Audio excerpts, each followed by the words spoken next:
बच्चों,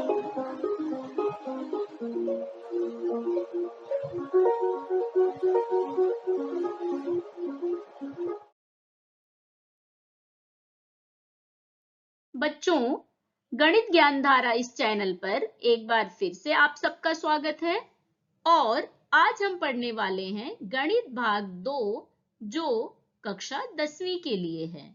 आज का हमारा पाठ है समरूपता और घटक जो आज हम सीखने वाले हैं वह है त्रिभुजों की समरूपता की कसौटियां और प्रश्न संग्रह 1.3 का प्रश्न क्रमांक 1, 2 तथा 3। बच्चों, आज के इस वीडियो में हम क्या सीखने वाले हैं, आइए जानते हैं। सबसे पहले हम पढ़ेंगे समरूपता की शर्तें। उसके बाद हम जानेंगे त्रिभुजों की समरूपता की कुछ कसौटियां और आज हम पढ़ने वाले हैं समरूप त्रिभुजों के गुणधर्म। हम आज प्रश्न संग्रह 1.3 के प्रश्न क्रमांक 1, 2 तथा 3 हल करने वाले हैं। तो आइए आज के इस वीडियो की शुरुआत करते हैं। थोड़ा याद करें बच्चों, कक्षा 9वीं में हमने दो त्रिभुजों की समरूपता की शर्तों का अध्ययन किया है। आइए एक बार फिर दोहराते हैं। तो आज का हमारा पहला मुद्दा है समरूप त्रिभुज। किसी भी प्रकार का दो त्रिभुज लेते हैं। मान लिया जाए पहला त्रिभुज है त्रिभुज ABC और दूसरा है त्रिभुज DEF। इन दोनों में A का संगत शीर्ष बिंदु D, बिंदु B का संगत शीर्ष बिंदु E तथा बिंदु C का संगत शीर्ष बिंदु F अर्थात ABC एकैकी संगति DEF लेते हैं। तो त्रिभुज ABC और DEF में कोण A सर्वांगसम होगा D के, कोण B सर्वांगसम है कोण E के तथा कोण C सर्वांगसम है कोण F के। इसे लिखते हैं। त्रिभुज ABC तथा त्रिभुज DEF में यदि कोण A बराबर है कोण D, कोण B बराबर है कोण E तथा कोण C बराबर है कोण F के और यदि AB बटे DE बराबर है BC बटे EF बराबर है AC बटे DF के, तो ABC और DEF समरूप हैं। इसे हम गणितीय स्वरूप में ABC समरूप त्रिभुज PQR इस प्रकार लिखते हैं। अतः यदि किन्हीं दो त्रिभुजों के सभी संगत कोण सर्वांगसम हो और उनकी संगत भुजाओं का अनुपात समान हो तो वे त्रिभुज समरूप होते हैं। बच्चों, आवश्यक नहीं है कि ये सभी 6 शर्तें पूरी हों। यदि इनमें से कुछ कम शर्तें भी पूरी होती हैं तो भी दोनों त्रिभुजों को समरूप दर्शाया जा सकता है। आइए ऐसी कुछ कसौटियां सीखते हैं। पहली है समरूपता की को कसौटी। दो त्रिभुजों के शीर्ष बिंदुओं की दी गई एकैकी संगति के अनुसार बनने वाले तीनों संगत कोण यदि सर्वांगसम हों तो वे दोनों त्रिभुज समरूप होते हैं। त्रिभुज ABC तथा त्रिभुज PQR में ABC एकैकी संगति PQR यदि इस दी गई संगति के लिए कोण A सर्वांगसम है कोण P के और कोण B सर्वांगसम है कोण Q के, कोण C सर्वांगसम है कोण आर के, तो त्रिभुज एबीसी समरूप है त्रिभुज पीक्यू आर के। तो यहां पर हम देखते हैं कि यदि किन्हीं दो त्रिभुजों के तीनों संगत कोण सर्वांगसम हैं, तो वे दोनों त्रिभुज समरूप होते हैं। अगली कसौटी है समरूप त्रिभुजों की कोण कोण कसौटी, जो इस तरह से है। दो त्रिभुजों के शीर्ष बिंदुओं की किसी भी दी गई एकेकी संगति के अनुसार एक त्रिभुज के दो कोण यदि दूसरे त्रिभुज के दो संगत कोणों के सर्वांगसम हो, तो पहले त्रिभुज का तीसरा कोण दूसरे त्रिभुज के तीसरे कोण के सर्वांगसम होता है। यह हम त्रिभुज के तीनों कोणों के मापों के योगफल के अभिगृहित से समझ सकते हैं। इसलिए किसी एक त्रिभुज के दोनों कोण दूसरे त्रिभुज के दो संगत कोणों के सर्वांगसम हो, तो यह शर्त दो त्रिभुजों के समरूप होने के लिए पर्याप्त है। इस शर्त को हम समरूपता की कोण कोण कसौटी कहते हैं। अगली कसौटी है समरूपता की भू को भू कसौटी, जो इस प्रकार से है।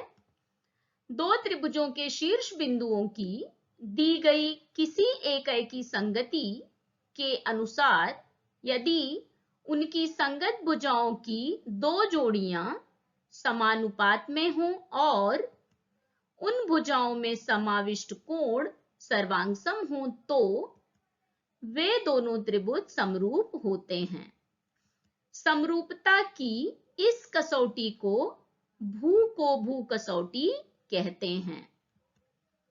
एक उदाहरण द्वारा अच्छे से समझते हैं। त्रिभुज KLM में KL का मान है 1 और LM का मान है 2। इसी प्रकार त्रिभुज RST में RS का मान है 1.5 और ST का मान है 3। तो यहां पर स्पष्ट देख सकते हैं KL और RS का अनुपात बराबर है LM और ST के अनुपात के। तो त्रिभुज KLM तथा त्रिभुज RST में यदि कोण KLM सर्वांगसम हो कोण RST तथा KL बटे RS बराबर हो LM बटे ST के, तो त्रिभुज KLM समरूप होगा त्रिभुज RST के। अर्थात त्रिभुज की कोई भी दो भुजाएं और उन भुजाओं में समाविष्ट कोण, तो यहां पर त्रिभुज की भुजा KL और भुजा LM, इन दोनों भुजाओं में समाविष्ट कोण है KLM। तो इसलिए इस कसौटी को हम भू को भू कसौटी कहते हैं। समरूपता की भू भू भू कसौटी। दो त्रिभुजों के शीर्ष बिंदुओं की दी गई किसी एकेकी संगति के अनुसार जब एक त्रिभुज की तीनों भुजाएं दूसरे त्रिभुज की तीनों भुजाओं के समानुपात में हो, तो वे त्रिभुज समरूप होते हैं। समरूपता की इस कसौटी को भुजा भुजा भुजा कसौटी कहते हैं। उदाहरण त्रिभुज PQR तथा त्रिभुज XYZ में यदि PQ बटे XY बराबर QR बटे YZ बराबर PR बटे XZ हो, तो त्रिभुज PQR समरूप होगा त्रिभुज XYZ के। त्रिभुज PQR और दूसरा त्रिभुज है XYZ में, इसमें PQR एकेकी संगति होगी XYZ। तो यदि तीनों भुजाओं इन दोनों त्रिभुजों की तीनों संगत भुजाओं का अनुपात यदि समान हो तो दोनों त्रिभुज समरूप होंगे। अगला टॉपिक है समरूप त्रिभुजों के गुणधर्म। पहला गुणधर्म है त्रिभुज ABC समरूप है त्रिभुज ABC के। इस गुणधर्म को हम परावर्तकता कहते हैं। दूसरा है यदि त्रिभुज ABC समरूप है त्रिभुज DEF के तो त्रिभुज DEF समरूप होगा त्रिभुज ABC के। इस गुणधर्म को हम सममिति कहते हैं। तीसरा, यदि त्रिभुज ABC समरूप है त्रिभुज DEF के तथा त्रिभुज DEF समरूप है त्रिभुज GHI के तो त्रिभुज ABC समरूप होगा त्रिभुज GHI के। इस गुणधर्म को हम संक्रामकता कहते हैं। इसके बाद हम प्रश्न संग्रह 1.3 के प्रश्नों को हल करते हैं। तो चलिए प्रश्न संग्रह 1.3 हल करें।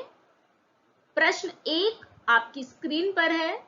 आकृति में कोण ABC 75 अंश, कोण EDC 75 अंश, तो इनमें दो त्रिभुज किस कसौटी के अनुसार समरूप हैं? उनकी समरूपता की एकैकी संगति लिखिए। अब संलग्न आकृति में कोण ABC 75 अंश तथा कोण EDC ये भी 75 अंश है, अर्थात दोनों त्रिभुजों में एक कोण सर्वांगसम दिया गया है। यदि एक और सर्वांगसम कोण की पहचान कर सकें तो कोण कोण कसौटी से दोनों त्रिभुज समरूप होंगे। यहाँ पर आकृति का ध्यान से निरीक्षण करते हैं। कोण ACB और कोण DCE ये दोनों एक ही कोण के भिन्न नाम हैं, अर्थात कोण C यह दोनों त्रिभुजों का सामान्य कोण है, अर्थात कोण कोण कसौटी से हम दोनों त्रिभुजों को समरूप दर्शा सकते हैं। आइए हल लिखते हैं। त्रिभुज ABC तथा त्रिभुज EDC में कोण ABC 75 अंश, कोण EDC 75 अंश ये दी गई जानकारी है। इसलिए कोण ABC सर्वांगसम होगा कोण EDC के। कथन एक नाम देंगे और कारण है दत्त। कोण ACB सर्वांगसम है कोण ECD के। कथन 2 और कारण है दोनों सामान्य कोण हैं। इसलिए त्रिभुज ABC समरूप होगा त्रिभुज EDC के और कसौटी है समरूपता की कोण कोण कसौटी। इन दोनों त्रिभुजों में A का संगत शीर्ष बिंदु हो जाएगा E, B का संगत शीर्ष बिंदु होगा D और C का संगत शीर्ष बिंदु होगा C। प्रश्न 2 आपकी स्क्रीन पर इस तरह से है। संलग्न आकृति में दिए गए त्रिभुज क्या समरूप हैं? यदि हां तो किस कसौटी के अनुसार? सबसे पहले आकृति बनाते हैं। ये है त्रिभुज PQR और दूसरा त्रिभुज है त्रिभुज LMN। भुजा PQ है 6 इकाई, LM है 3 इकाई, QR है 8 इकाई, MN 4 इकाई, PR 10 इकाई और LN है 5 इकाई। तो आकृति में स्पष्ट देख सकते हैं कि यहाँ पर सभी भुजाओं की लंबाइयां दी गई हैं। अब एक ही संभावना बचती है कि दोनों त्रिभुज भुजा भुजा भुजा कसौटी से समरूप हो सकते हैं। तो इसके लिए हम सबसे पहले संगत भुजाओं की अनुपात ज्ञात करेंगे। पहला अनुपात लिखते हैं, PQ बटे LM बराबर है 6:3। PQ का मान है 6 और LM का मान है 30। तो यह मान हमने रखा। 3 से भाग देने पर हमें प्राप्त होता है 2 और ये है कथन 1। दूसरा अनुपात ज्ञात करते हैं, QR बटे MN बराबर QR का मान है 8, ये मान हमने रखा। इसी प्रकार MN का मान है 4। 4 से 8 में भाग देने पर हमें प्राप्त होता है 2। ये है कथन 2। तीसरी भुजा का अनुपात PR बटे LN बराबर होगा 10 बटे 5। 5 दूनी 10। ये है कथन 3। कथन 1, 2 और 3 को देखने पर हमें समझ में आता है कि सभी भुजाओं के अनुपातों का मान 2 इकाई है, अर्थात सभी संगत भुजाओं का अनुपात समान है। अर्थात PQ बटे LM बराबर QR बटे MN बराबर PR बटे LN, कथन 1, 2 तथा 3 से। इसलिए त्रिभुज PQR समरूप है त्रिभुज LMN के, कारण है भू भू भू कसौटी। प्रश्न 3 आपकी स्क्रीन पर इस प्रकार से है। आकृति में दर्शाए अनुसार 8 मीटर तथा 4 मीटर ऊंचाई वाले 2 खंभे समतल जमीन पर खड़े हैं।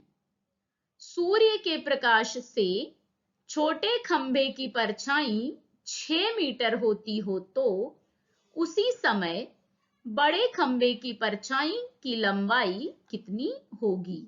आइए आकृति बनाते हैं। माना कि AC यह 8 मीटर ऊंचाई वाला खंभा है और PR 4 मीटर ऊंचाई वाला खंभा है। रेख QR यह PR की परछाई है जिसकी लंबाई 6 मीटर है। इसी प्रकार बड़े खंभे की परछाई BC है जिसकी लंबाई x मीटर है। बिंदु P से Q को जोड़ देते हैं तो हमें एक त्रिभुज प्राप्त होता है। चूंकि दोनों खंभे समतल जमीन पर खड़े हैं, इसलिए दोनों जमीन पर लंब होंगे, अर्थात कोण R यह समकोण है और इसी प्रकार से AB को जोड़ने पर हमें एक और समकोण त्रिभुज प्राप्त होता है जो बिंदु C पर समकोण है। आइए हल लिखते हैं। माना कि AC तथा PR क्रमशः 8 मीटर तथा 4 मीटर ऊंचाई वाले 2 खंभे हैं। छोटे खंभे के परछाई की लंबाई QR 6 मीटर, बड़े खंभे की परछाई की लंबाई बराबर x बराबर क्वेश्चन मार्क, अर्थात यह लंबाई हमें ज्ञात करनी है। त्रिभुज PQR तथा त्रिभुज ABC में कोण PRQ और कोण ACB ये 90 अंश के हैं, इसलिए दोनों सर्वांग सम होंगे। तो हमने लिखा कोण PRQ सर्वांग सम है कोण ACB के। इसे नाम दिया कथन 1, कारण है प्रत्येक कोण समकोण। अब चूंकि दोनों परछाइयां एक ही समय में बनती हैं, इसके लिए खंभों द्वारा अंतरित कोण भी समान माप वाले होंगे। इसलिए कोण PQR सर्वांग सम है कोण ABC के। कथन 2 नाम दिया। अब कथन 1 और कथन 2 से दोनों त्रिभुज समरूप होंगे, इसलिए त्रिभुज PQR समरूप है त्रिभुज ABC के। कारण है समरूपता की कोण कोण कसौटी। जैसा कि हमें अभी अभी ज्ञात हुआ, त्रिभुज PQR समरूप है त्रिभुज ABC के। हम जानते हैं कि यदि दो त्रिभुज समरूप हों तो उनकी संगत भुजाओं का अनुपात समान होता है, इसलिए PR बटे AC बराबर होगा QR बटे BC। इसलिए 4 बटे 8 बराबर है, अब QR का मान है 6 बटे BC का मान है x। तिर्यक गुणा करते हैं तो हमें प्राप्त होगा 4 गुणे x बराबर 6 गुणे 8। अब 4 का पक्षांतर कर लेंगे तो हमें प्राप्त होता है 6 गुणे 8 बटे 4। 4 का 8 में भाग दे देंगे, 4 एकम 4, 4 दूनी 8। हमें प्राप्त हुआ 6 गुणे 2। 6 का 2 में गुणा कर लेंगे तो x का मान हमें प्राप्त होता है 12।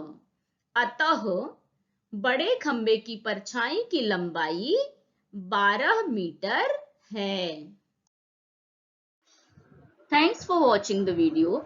यदि आपको वीडियो पसंद आया है तो लाइक जरूर करें और ऐसे ही और वीडियोस के लिए चैनल को सब्सक्राइब करें।